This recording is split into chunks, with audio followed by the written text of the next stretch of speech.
Science journey का एक और झूठ पकड़ा गया।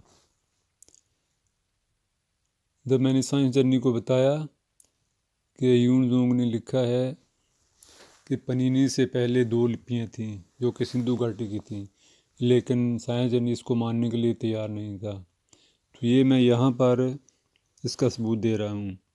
यून जोंग ने अपनी किताब में जब वो सालातूरा गांव में जाता है, पनीनी के गांव में, तो उसके बारे में वो अपनी किताब में लिखता है कि referring to the most ancient times letters were very numerous, कि पुराने ज़माने में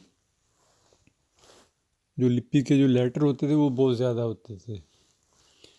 फिर क्या होता है, वक्त के साथ साथ ये लिपि ख़त्म हो जाती है, तो फिर जो देवता हैं वो आते हैं और फिर नए सिरे से वो लेटर लिखते हैं। ब्रह्मा देवा और शाकरा देवा यानी इंद्र देवता आते हैं। तो उन्होंने क्या किया,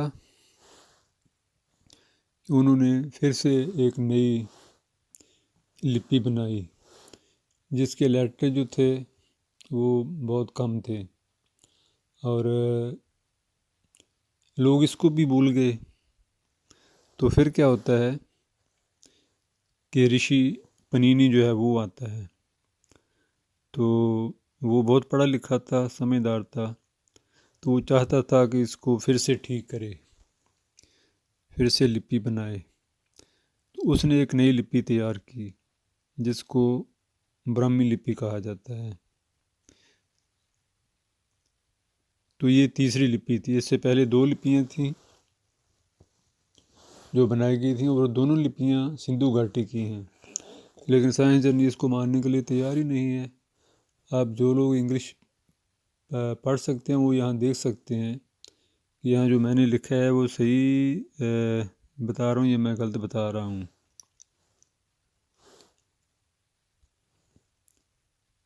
तो आगे चलकर फिर वो क्या करता है कि उसने जो किताब लिखी उसने राजा को दिखाई।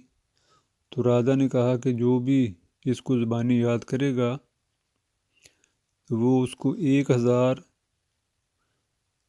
सोने के सिक्के देगा। तो ह्यून लिखता है कि यहाँ के जो ब्राह्मण हैं सालातूरा के, उनके बच्चे जो हैं बचपन से ही इसको याद करना शुरू कर देते हैं और वो इसको मेमोराइज कर लेते हैं, और जो भी बच्चा मेमोराइज करता है उसको राजा की तरफ से 1000 सोने का सिक्का दिया जाता है।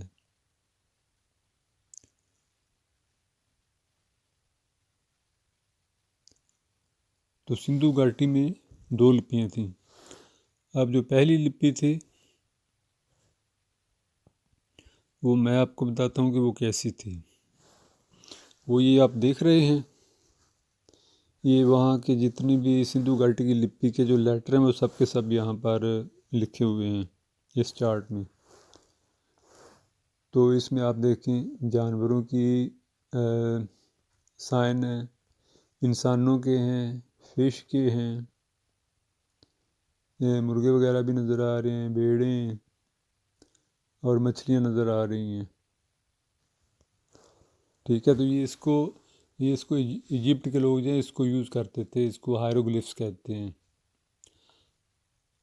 और आजकल भी चाइनीज़ लिपि जो है वो भी इसी तरह होती है कि उसके बहुत ज़्यादा साइन होते हैं, 500 1000 तक होते हैं। लेकिन दूसरी लिपि मैं आपको बताता हूँ जो बाद में हमें ये डोलावीरा में जो साइन मिला है, ये इसमें कितने लेटर हैं, 1 2 3 4 5 6 7 8 9 10। तो इसमें से ना तो कोई इंसान के सिंबल है इसमें, ना जानवर का, ना परिंदे का, ना मछली का सिंबल है इसमें। तो ये जो दूसरी लिपि थी ना इसकी सिंधु घाटी की, ये दूसरी लिपि ऐसी बनाई गई थी। अब ये भी एक इंडसियल मिला है, इसमें भी आप देख सकते हैं ये सबसे ज़्यादा लंबी जो स्क्रिप्ट मिली है वो इसमें मिली है। तो इसमें भी ना किसी इंसान की पिक्चर है, सिंबल है, ना जानवर का, ना परिंदे का। तो ये भी जो दूसरे नंबर वाली जो लिपि है ना सिंधु घाटी की, ये भी उसी की ये राइटिंग है, उसी की सील है ये देखिए।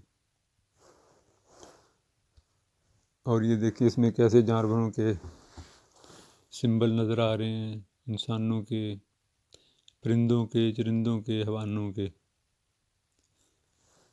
तो इससे साबित हुआ कि ह्यून ने जो लिखा है वो सही लिखा है कि पनीनी से पहले 2 लिपियाँ थी और 2 लिपियाँ सिंधु घाटी में हमें मिल गई हैं। हमें और क्या चाहिए,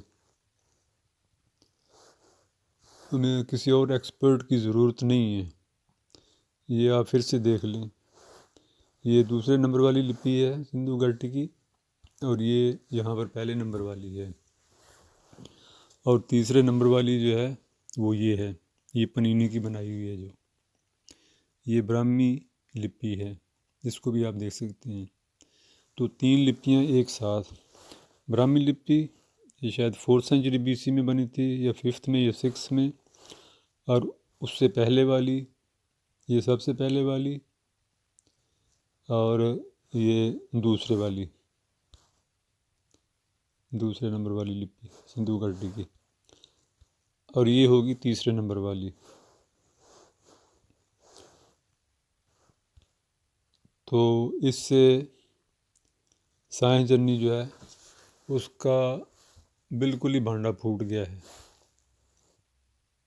ये सालातूरा जो है ना, इसको आप पढ़ें, ह्यून की किताब में है लिखा हुआ, ये शायद बुक 2 में है।